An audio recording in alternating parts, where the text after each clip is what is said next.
বিগত আমলে এমন ব্যক্তিকে বাইতুল মুকাররমের খতিব বানানো হয়েছিল যিনি সেই দলের এমপি পদপ্রার্থী ছিলেন। তার নামাজ পড়ানোকে কেন্দ্র করে আজ বাইতুল মুকাররমে মারামারির ঘটনা ঘটেছে। এ জাতীয় মসজিদে জোর করে খতিব হওয়া কি ইসলাম সমর্থন করে? নতুন সংবাদ।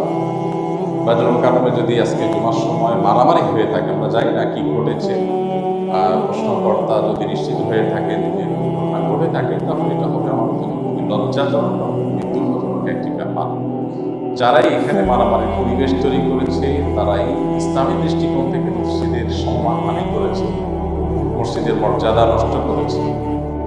যদি কোনো ব্যক্তি ইমাম নিযুক্ত হন, তাহলে সেক্ষেত্রে তার নিজের যে ইমেজ, এটাকে পরিষ্কার রাখার দায়িত্ব তার। কারণ ইমাম এমন ব্যক্তি যাকে সবাই অনুসরণ করবে, অনুকরণ করবে।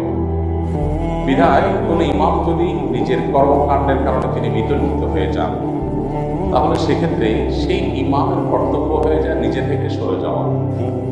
যে কোনো মসজিদের জন্য প্রযোজ্য।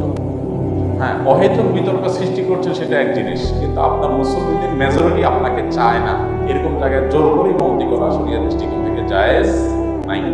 নবী করিম সাল্লাল্লাহু আলাইহি সাল্লাম সেই ব্যক্তির সমালোচনা করেছেন বা সেই কাজটাকে তিনি নিন্দা হিসাবে উল্লেখ করেছেন, হাদিসে আখ্যায়িত করেছেন। যদি কোনো ব্যক্তি ইমামতি করেন অথচ তার মুসলিমরা তার উপরে কারেক বা নাখোশ, মুসলিমরা তাকে চায় না, তারপরে তিনি জোর করে ইমামতি করতে চান, এই ইমাম কখনো ভালো মানুষ হতে পারে না, এই কাজটা কখনো ভালো কাজ হতে পারে না। হাদিসে এই কাজটি খারাপ হওয়ার ব্যাপারে আলোচনা হয়েছে। এইরকম পরিস্থিতিতে জোর করে আমাকে ইমামতি করতে এটা একেবারেই ন্যাক্কারজনক। এবং বিশেষ করে জাতীয় মসজিদের মতো জায়গা, যেখানে আসলে গোটা দেশের মানুষ যেটার দিকে তাকিয়ে থাকে, যেখান থেকে শেখার চেষ্টা করে, সেখানে এরকম ঘটনা সেটা খুবই দুঃখজনক এবং মনোবিপ্রেত কর্মের হওয়া উচিত না। মসজিদের আদব লেহাজ আমাদের সবাই বজায় রাখা উচিত। সবাই কোনো যুক্তিতেই মসজিদে মারামারি, কোনো যুক্তিতেই যে মসজিদই সেটা গ্রহণযোগ্য না। আল্লাহ আমাদেরকে হেদায়েত দান করুন। আর ইমাম সাহেব, খতিব সাহেব হিসেবে যারাই দায়িত্বপ্রাপ্ত হবেন, তারা বিতর্কের ঊর্ধ্বে থাকার চেষ্টা করবেন। হ্যাঁ, মানুষ হিসেবে কেউ বিতর্কের ঊর্ধ্বে উঠে যাবেন না, ভুল আমাদের হতে পারে। কিন্তু যদি মেজরিটি মানুষের কাছে বিতর্কিত হয়ে যায় বা মেজরিটি মানুষ যদি আমাকে না চায়, তাহলে সেক্ষেত্রে আসলে জবরদস্তি সেখানে জায়গা বা চেয়ার দখল করা বা ইমামতির জায়গা দখল করে রাখা, মসজিদের সম্মানার্থেই, আল্লাহর ঘরের সম্মানার্থে, দিনের শ্রদ্ধার জায়গা থেকে আমাদের এই সমস্ত ক্ষেত্রে দায়িত্বশীল হওয়া উচিত। কি ঘটেছে সেখানে আমরা পুরোপুরি যদিও জানি না, কিন্তু যদি বাইতুল মুকাররমের ঘটনা ঘটে থাকে আজ, সেটা হবে আমাদের জন্য খুবই লজ্জাজনক এবং দুঃখজনক একটি ঘটনা।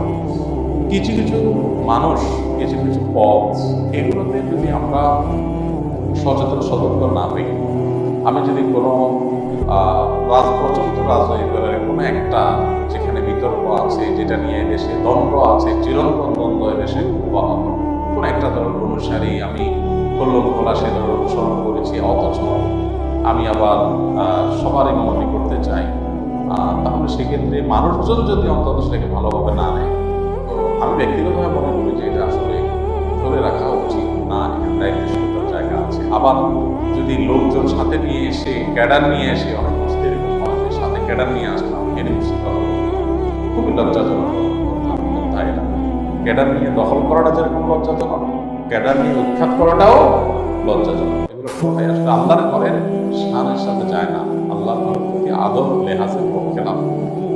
আমরা এই ধরনের ঘটনা যদি ঘটে থাকে, তাহলে আমার মনে হয় নিকৃষ্ট একটা উদাহরণ তৈরি হলো বাংলাদেশে। আল্লাহ তাআলা আমাদেরকে হেফাজত করবে। এর সাথে যারা জড়িত আছে তাদের সবাইকে আইনের আওতায়, বিচারের আওতায় আনা উচিত। যে আল্লাহর ঘরের সম্মানহানি, জাতীয় মসজিদ বিশৃঙ্খলা সৃষ্টি, এটা কোনোভাবে গ্রহণযোগ্য হতে পারে না। দলবল নিয়ে, আপনি লোকবল নিয়ে, ক্যাডার বাহিনী নিয়ে এসে মাস্তানি করবেন, এই মাস্তানির জায়গা অন্তত আল্লাহর ঘরে মাস্তানি এর বিরুদ্ধে সর্বোচ্চ ব্যবস্থা গ্রহণ করা উচিত। আল্লাহ তাআলা আমাদেরকে হেদায়েত দান করুন।